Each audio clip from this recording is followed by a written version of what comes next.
Assalamu alaikum everyone, I'm Adanjum here from Sportzz and welcome back to my channel. So everyone, in today's video we will be talking about the New Zealand versus Sri Lanka Super 8 everyone.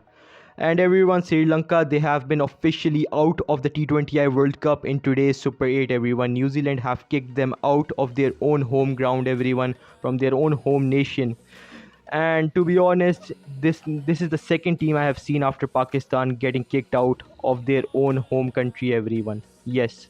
And to be honest, this wasn't expected from Sri Lanka because when they started this match, they started it really aggressively everyone. Their bowling attack was absolutely phenomenal because there was a stage where they had 6 wickets of New Zealand down and they had only made 80 runs everyone. But then Santner and Mick Cowgie, they both came in, and Santner, he played an amazing innings of 46 everyone, and Mick Cowgie, he scored around 31 runs everyone, while they had a big partnership of almost 80 runs, and they took the score from 80 to 169.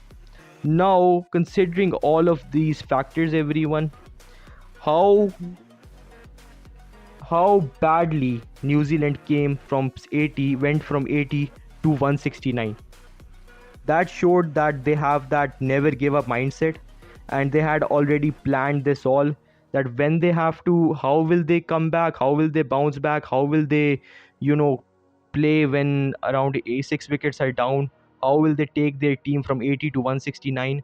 And considering these people's mindset everyone, they came from Mumbai, from India everyone, and they were playing in those hard conditions. Yes, in those hard conditions, and when they came here in Colombo in Sri Lanka, they were well adjusted everyone. They didn't actually, face any backlash due to conditions or anything, due to pitch being different. They had it all planned. They had it all pre-planned, and that's what a team needs to do. Now, considering Cole McConkey everyone, this guy didn't play any match in this T20I World Cup for New Zealand. He came in this Super 8 everyone. Yes, in this Super 8. Yes, and New Zealand, they called him that they need him, and this guy came in today. And to be honest, after around 45 to 46 matches, we saw this guy play, and this guy just came in and bombed Sri Lanka at this point everyone. Yes, he bombed Sri Lanka alongside with Santner. And considering this guy is not 21, 22, 28, 29, he's 34 everyone, and he still came all the way from New Zealand to Sri Lanka to just bring his team to a big total. Like, we can see his nutrition, his fitness is at its peak, while if you look at the players in Pakistan, they cannot match this level of fitness even at the age of 28, 29 everyone, and it's really disappointing, to be honest. This is how a team should be. This is how a team should actually respond. They should know their planning pretty well, to be honest. Like New Zealand, like how they went from 80 to 169 everyone, when they had lost 6 wickets everyone. It's just totally mind blowing at this point. While if you look at Sri Lanka, yes, bowling was absolutely done brilliantly, to be honest. I'll be honest on that one. But then, of course, a downfall came where they lost 6 wickets, and then Santner and McCogie, they both came in and they just took the score to 169. And then in the second innings, everyone, Sri Lanka, their batting was horrendous. Yes, it was just horrendous. They didn't. The intent, everyone, we couldn't see the intent of them scoring runs. Like, you're playing in your home ground, and what are you doing? Like, at least fight. Like, they didn't even fight back everyone. Like, 1 wicket was falling, another wicket was falling, third wicket was falling. Like, we only saw wickets falling and falling and falling. We didn't see a single player come in and perform. Where were all those players, to be honest? Were they all sleeping? Now, as a Pakistani fan, I was hoping for Sri Lanka to win, when I knew that Sri Lanka won't win. Yes, New Zealand will win this match. And Mohammad Amir again predicted this everyone in an interview. He was asked that will New Zealand win or will Sri Lanka win. He clearly said New Zealand will win. But that's another point. Now, coming back to cricket everyone. So considering New Zealand, everyone, New Zealand have destroyed Sri Lanka. They have kicked them out of the World Cup. And Pakistan, their chances have dropped to 5%.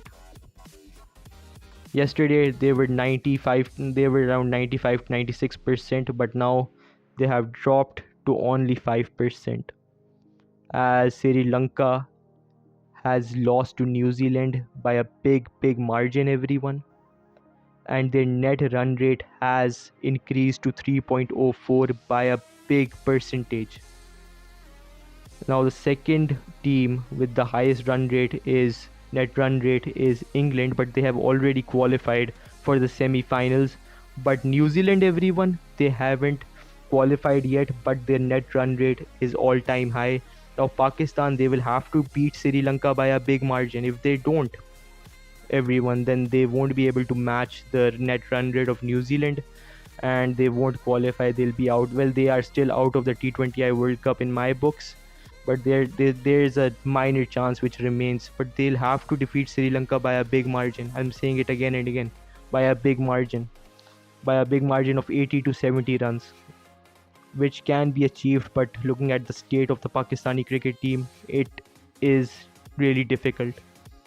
Now, considering the mindset of the Pakistani cricket team, that Fakhar Zaman hasn't played a single match until that England match which took place 2 days ago, bringing him at number 6 will actually, it will actually be really hard for him to adjust. It will be really hard for him to play because he didn't play before. Look at Cole McConkey. He didn't play a single match. He just came from his home country to Sri Lanka today, and he still scored a handful of 31 runs, and he remained not out from 23 balls, everyone. Now, there is a mindset difference, everyone, here. A whole mindset difference. Now, considering Sri Lanka, now there are reports coming in, everyone, that the reports are saying that this match might be fixed. Now, considering this match being fixed and everything, everyone, I don't think so it was fixed, but there are reports because Sri Lanka, their batting was absolutely trash. Yes, they didn't show any intent. They didn't play like they needed to play, and it was just really heart-wrecking to watch. While if we look at Rachin Ravindra, everyone, he scored around 32 runs from 22 balls. Honestly, he gave an all-rounder type performance here. And yes, we can see that Rachin Ravindra, Mitchell Santner, they both are all-rounders. They both actually played their roles pretty well.